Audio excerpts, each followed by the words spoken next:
جی وعلیکم السلام ورحمۃ اللہ وبرکاتہ۔ بھائی نے سوال کیا ہے کہ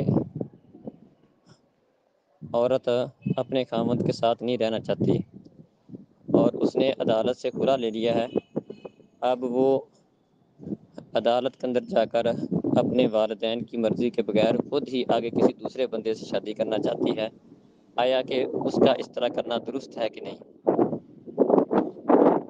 ترمذی میں حدیث ہے، نبی مکرم صلی اللہ علیہ وسلم نے فرمایا کہ ایو ممرأۃ نکحت بغیر اذن ولیہا فنکاحها باطل فنکاحها باطل فنکاحها باطل۔ جو عورت بھی اپنے ولی کی اجازت کے بغیر خود اپنا نکاح کرتی ہے تو اس کا نکاح باطل ہے۔ 3 دفعہ آپ نے یہ بات ارشاد فرمائی، مطلب اس کا نکاح شمار نہیں ہوگا۔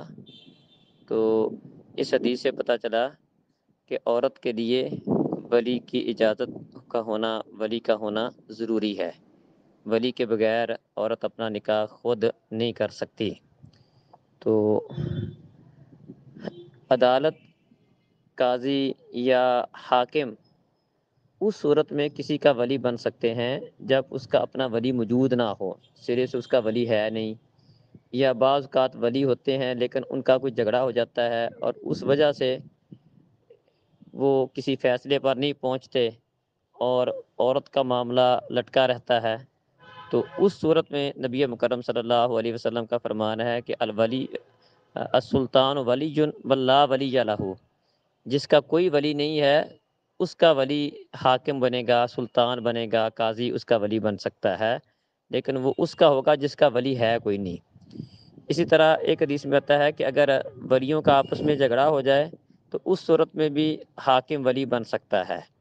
تو مطلب یہ ہے کہ خلاصہ یہ نکلا کہ اگر ولی موجود ہو، ولی زندہ ہے، موجود ہے، تو اس کو بائی پاس کر کے عورت کا خود سے اپنا نکاح جا کر عدالت میں جا کر کروا لینا یہ شرعاً درست نہیں ہے۔ اس نکاح کو نکاح شمار نہیں کیا جائے گا۔ نکاح کے درست ہونے کے لیے ولی کا ہونا ضروری ہے۔ واللہ عالم۔ السلام علیکم۔